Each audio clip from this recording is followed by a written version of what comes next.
जय हिंद मेरे प्यारे साथियों। तो कैसे हैं आप लोग? आई होप आप सब लोग बढ़िया होंगे। सो गाइस, आज के इस सेशन में हम रीजनिंग के महत्वपूर्ण 5 प्रश्नों को इस वीडियो में करने वाले हैं, जो बहुत ही महत्वपूर्ण है। अगर आप किसी भी कॉम्पिटिटिव एग्जाम की तैयारी करते हैं तो ये वीडियो आपके लिए बहुत ज़्यादा महत्वपूर्ण है। तो चलिए बिना देरी के वीडियो को स्टार्ट करते हैं। तो देखिए यहाँ पे पहला नंबर प्रश्न देखिए हमारा है कि दो समान पासों को दो भिन्न अवस्थाएँ दर्शाई गई है। यदि 4 आधार पर है तो कौन सी संख्या शीर्ष पर होगी? बताना है। देखिए दो पासा दिया है, पहला पासा दूसरा पासा।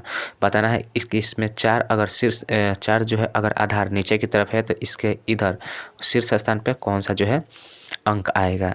तो देखिए जब भी आपको इस तरह का दो पासा दिया हो और किसी एक के पिछले भाग का पूछा हो, तो देखिए इसमें सबसे पहले आप क्या टारगेट कीजिएगा। तो सबसे पहले आपको टारगेट करना होता है कि यहाँ पे कौन सा जो दोनों में कौन सा अंक मिल रहा है। तो देखिए कौन सा अंक मिल रहा है, तो दोनों में जो है हमारा 2 अवेलेबल है। यहाँ पे भी 2 है और यहाँ पे भी 2 है। तो 2 को हम पहले लिख लेंगे, ठीक है। और उसके बाद देखिए क्लॉकवाइज चलिएगा। तो पहला में क्लॉकवाइज चलिएगा तो यहाँ से यहाँ आइएगा, फिर यहाँ से यहाँ आइएगा, यानी कि 2 के बाद 3 और 3 के बाद 4, ठीक है। अब यहाँ इसमें चलिएगा तो 2 के बाद 5 आइएगा, 5 के बाद 1 आइएगा। तो 2 यहाँ पे हो गया, 2 के बाद क्या आइएगा 5 आइएगा, और 5 के बाद क्या आइएगा 1 आइएगा। तो देखिए यहाँ पे 3 का उल्टा क्या हो गया 5 हो गया, ठीक है। तो 4 का उल्टा 1 हो गया। 2 का उल्टा क्या होगा, तो 2 के उल्टा यहाँ पे हमारा 6 आ जाएगा, ठीक है। हमें क्या पूछा है 4 का शीर्ष स्थान पर क्या होगा। तो देखिए 4 के शीर्ष स्थान पर 1 आएगा। तो यहाँ पे जो हमारा राइट आंसर हो जाएगा 1 हो जाएगा। ऑप्शन नंबर बी दिया है 1 हो जाएगा। 1 जो है 4 अगर निचले स्थान पर है तो 1 जो है ऊपरी स्थान पर आएगा। तो ऑप्शन नंबर 20 क्वेश्चन का राइट आंसर हो जाएगा। चलिए बढ़ते हैं नेक्स्ट प्रश्न की ओर। तो देखिए यहाँ पे एक प्रश्न है। देखिए क्या बोल रहा है कि निम्नलिखित शब्दों में से एक तर्कसंगत और अर्थपूर्ण क्रम में व्यवस्थित कीजिए। देखिए यहाँ पे आपको छः जो है शब्द दिया है। तो सबसे पहले आपको इन शब्द का मीनिंग जानना होगा कि salary, requirement, education, promotion, school, employment. आपको इसके अर्थ के अनुसार, मतलब सैलरी माने क्या होता है, रिक्वायरमेंट क्या होता है, एजुकेशन क्या होता है, बताना है कि इसमें सबसे पहले कौन सा आएगा।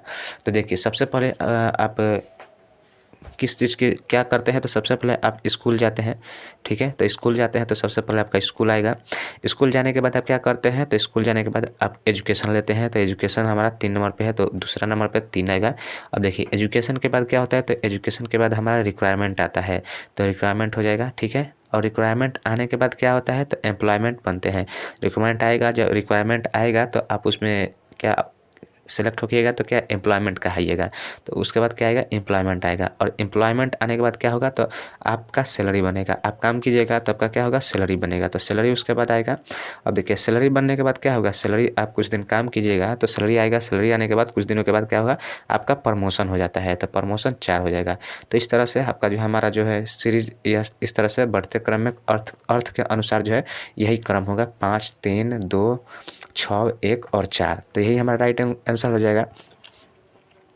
चलिए बढ़ते हैं अब नेक्स्ट प्रश्न की ओर। तो देखिए अगला प्रश्न बोल रहा है कि दी गई आकृति में लुप्त पद ज्ञात कीजिए। देखिए यहाँ पे आकृति में यहाँ पे लुप्त हुआ है पद, यहाँ पे बताना है कि वहाँ पे जो है कौन सा पद आएगा, ठीक है। देखिए कौन सा पद आएगा। तो देखिए हमें क्या करना होता है, हमें या तो इस तरह से सीरीज ढूंढना होगा या फिर इस तरह से करना होगा, ठीक है। हमें किसी तरह से करना होगा और करके बताना होगा कि वहाँ पे क्या आएगा। तो देखिए हम इस तरह से चलते हैं, तो इस तरह से चलेगा तो 2 का स्क्वायर कीजिए, 2 का स्क्वायर और मल्टीप्लाई 4, ठीक है।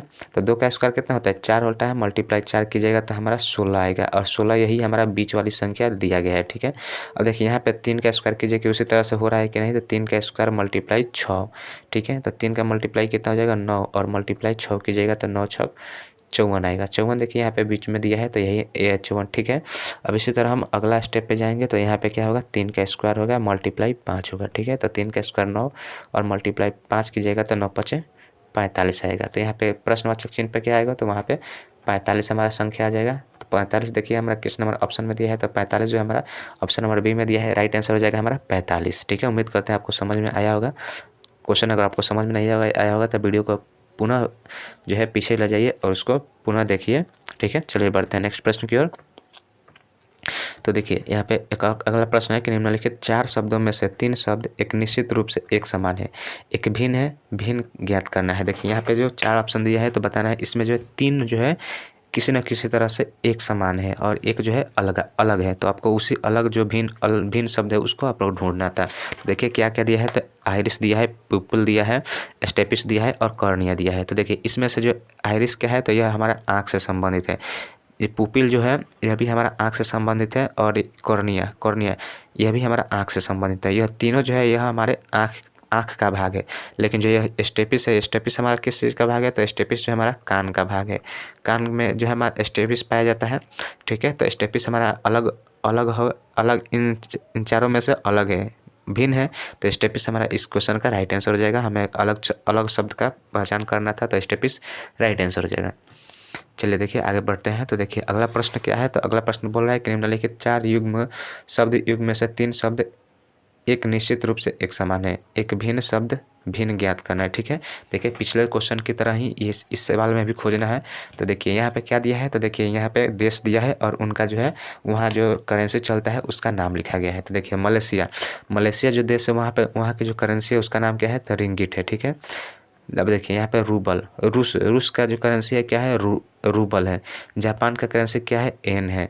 लेकिन युगांडा की करेंसी रेंड नहीं है। रेंड किस चीज़ का, कहाँ की करेंसी है, तो रेंड जो है हमारा साउथ अफ्रीका के करेंसी का नाम है रेंड। तो यहाँ पे जो यही ऑप्शन नंबर सी जो है हमारा गलत है। तो राइट आंसर क्या हो जाएगा हमारा ऑप्शन नंबर सी, युगांडा का जो है रेंड यह भिन्न अलग है, मतलब यह जो संबंध है अच्छे बाकी के जैसा नहीं है, बाकी अलग जो ऑप्शन दिया है उसके जैसा नहीं है। तो हमारा राइट आंसर क्या हो जाएगा ऑप्शन नंबर सी।